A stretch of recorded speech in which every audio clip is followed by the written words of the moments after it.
Paulo e Estevão, pelo Espírito Emmanuel. Psicografia Francisco Cândido Xavier.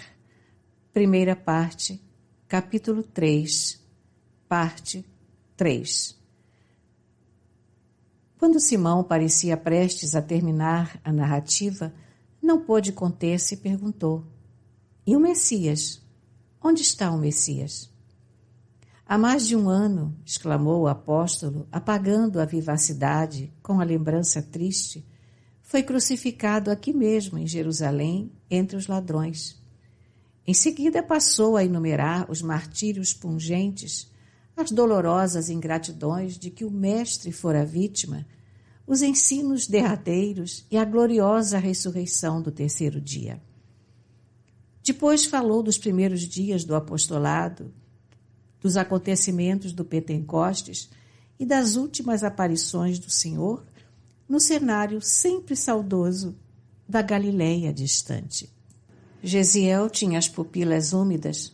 Aquelas revelações sensibilizavam-lhe o coração como se houvesse conhecido o profeta de Nazaré. E ligando o perfil desde aos textos que retinha de cor, enunciou quase em voz alta, como se falasse consigo mesmo. Levantar-se-á como um arbusto verde na ingratidão de um solo árido, carregado de opróbrios e abandonado dos homens. Coberto de ignomínias, não merecerá consideração. Será ele quem carregará o fardo pesado de nossas culpas e sofrimentos, tomando sobre si todas as nossas dores. Parecerá um homem envergado sob a cólera de Deus. Humilhado e ferido, deixar-se-á conduzir como um cordeiro, mas, desde o instante em que oferecer sua vida, os interesses do Eterno hão de prosperar nas suas mãos. Simão, admirado de tanto conhecimento dos sagrados textos, terminou dizendo: vou buscar-te os textos novos. São as anotações de Levi sobre o Messias redivivo. E em breves minutos, o apóstolo lhe punha nas mãos os pergaminhos do Evangelho. Gesiel não leu, devorou. Assinalou em voz alta, uma a uma, todas as passagens da narrativa, seguido pela atenção de Pedro, intimamente satisfeito. Terminada a rápida análise, o jovem advertiu: encontrei o tesouro da vida. Preciso examiná-lo com mais vagar.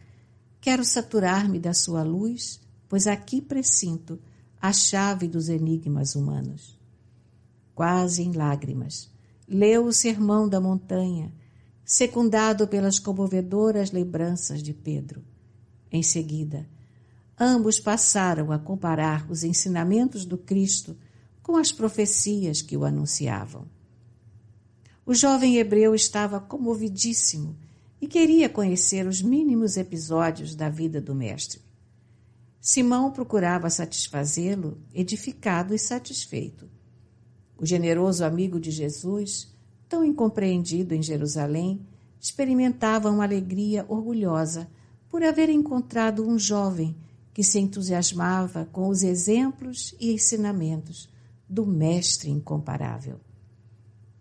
Desde que dei acordo de mim em vossa casa, disse Gesiel, verifiquei que participais de princípios que me não são conhecidos. Tanta preocupação em amparar os desfavorecidos da sorte representa uma lição nova para minha alma. Os doentes que vos abençoam, qual faço agora, são tutelados desse Cristo que eu não tive a ventura de conhecer. O Mestre amparava todos os sofredores e nos recomendou que o mesmo fizéssemos em seu nome, esclareceu o apóstolo enfaticamente. De acordo com as instruções do Levítico, disse Gesiel, toda cidade deve possuir, longe de suas portas, um vale destinado aos leprosos e pessoas consideradas imundas. Entretanto, Jesus nos deu um lar no coração daqueles que o seguem. O Cristo nos trouxe a mensagem do amor, explicou Pedro. Completou a lei de Moisés, inaugurando um novo ensinamento. A lei antiga é justiça, mas o Evangelho é amor. Enquanto o código do passado preceituava o olho por olho, dente por dente, o Messias ensinou que devemos perdoar 70 vezes 7 vezes e que se alguém quiser tirar-nos a túnica, devemos dar-lhe também a capa. Gesiel sensibilizou-se e chorou. Aquele Cristo amoroso e bom, suspenso na cruz da ignomínia humana, era a personificação de todos os heroísmos do mundo. Como se aliviava ao analisá-lo. Sentia-se bem por não haver reagido contra o despotismo de que fora vítima. Cristo era o Filho de Deus e não desdenhara o sofrimento. Seu cálice transbordara e Pedro lhe fazia sentir que nos instantes mais acerbos, aquele mestre desconhecido e humilde do mundo sabia transmitir a lição da coragem, da renúncia e da vida. Como exemplo do seu amor, ali estava aquele homem simples e carinhoso, que lhe chamava irmão, que o acolhia como pai dedicado. O rapaz lembrou seus últimos dias em Corinto e chorou longamente. Foi aí que, abrindo o coração, tomou as mãos de Pedro e contou-lhe toda a sua tragédia, sem nada omitir e rogando-lhe conselhos. Finalizando a narrativa, acrescentou comovido: Revelaste-me a luz do mundo. Perdoai, pois, se vos revelo meus sofrimentos, que devem ser justos. Tendes no coração as claridades da palavra do Salvador e a vez de inspirar minha pobre vida. O apóstolo abraçou e murmurou: Julgo prudente guardares o anonimato, pois Jerusalém regurgita de romanos e não seria justo comprometer o generoso amigo que te restituiu a liberdade. Teu caso, entretanto, não é novo, meu amigo. Estou nesta cidade há quase 1 ano e por estes leitos singelos têm passado as mais singulares criaturas. Eu, que era um paupérrimo pescador, tenho adquirido ampla experiência do mundo nestes poucos meses. A estas portas têm batido homens esfarrapados, que foram políticos importantes, mulheres leprosas, que foram quase rainhas. Em contato com a história de tantos castelos desmoronados, no jogo das vaidades mundanas, agora reconheço que as almas necessitam do Cristo acima de tudo. Essas explicações singulares constituíam um conforto para Gesiel, que interrogou agradecido. E achais que vos poderia servir em alguma coisa? Eu, que era cativo dos homens, desejaria escravizar-me ao Salvador, que soube viver e morrer por todos nós. Serás, meu filho, doravante, exclamou Simão num transporte de júbilo. E já que preciso reformar-me em Cristo, como me chamarei? Perguntou Gesiel com olhos fulgurantes de alegria. O apóstolo refletiu algum tempo e falou: para que não te esqueças da Acaia, onde o Senhor se dignou de buscar-te para o seu ministério divino, eu te batizarei no credo novo com o nome grego de Estevão. Consolidaram-se ainda mais os laços de simpatia que os aproximavam desde o primeiro instante, e o moço jamais olvidaria aquele encontro com o Cristo à sombra das tamareiras aureoladas de luz. Durante 1 mês, Gesiel, agora conhecido por Estevão, absorveu-se no estudo de toda a exemplificação e ensinos do Mestre, que não chegara a conhecer de modo direto. A Casa dos Apóstolos, em Jerusalém, apresentava um movimento de socorro aos necessitados cada vez maior, requerendo vasto coeficiente de carinho e dedicação.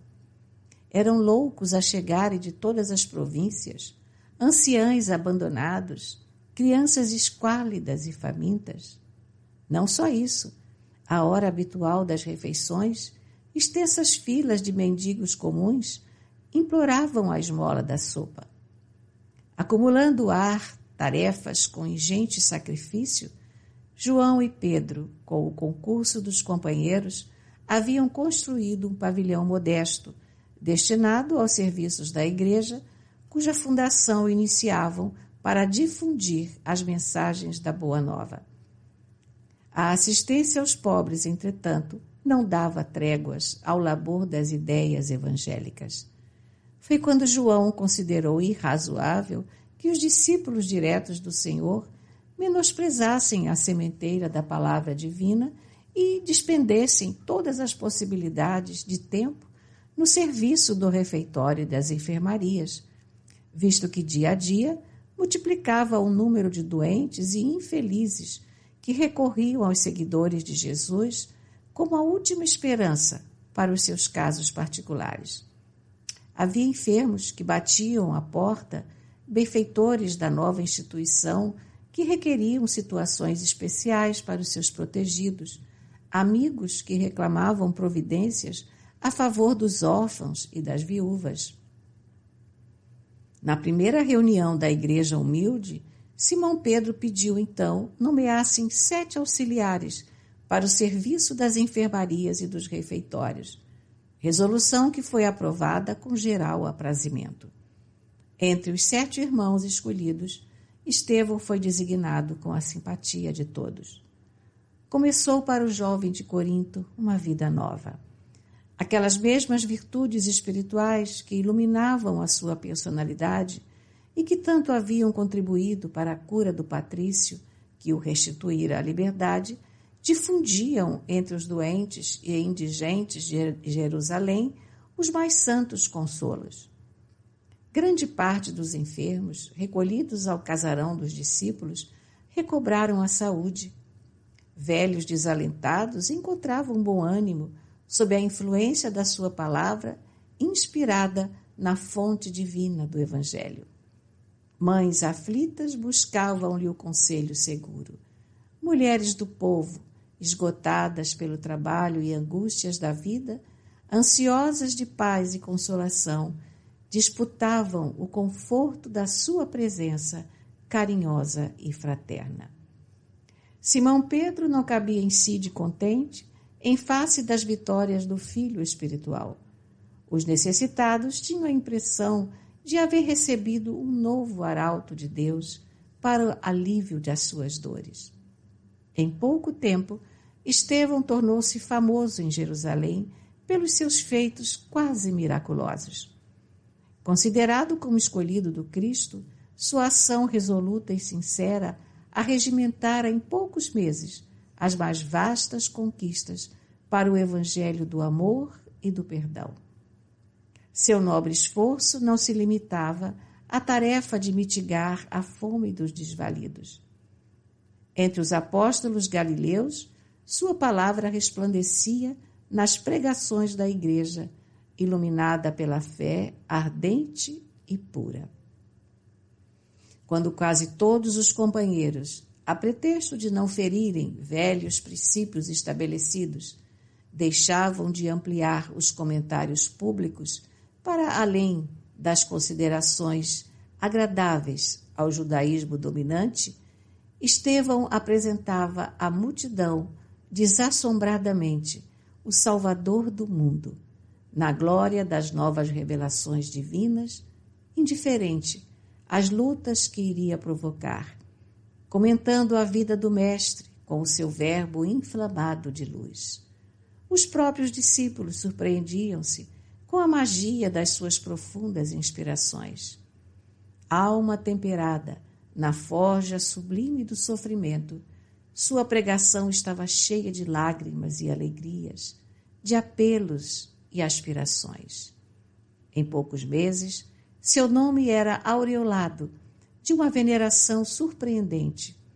E ao fim do dia, quando chegavam as orações da noite, o moço de Corinto, ao lado de Pedro e João, falava das suas visões e das suas esperanças, cheio do espírito daquele mestre adorável, que, através do seu evangelho, lhe semeara no coração as estrelas abençoadas de um júbilo infinito.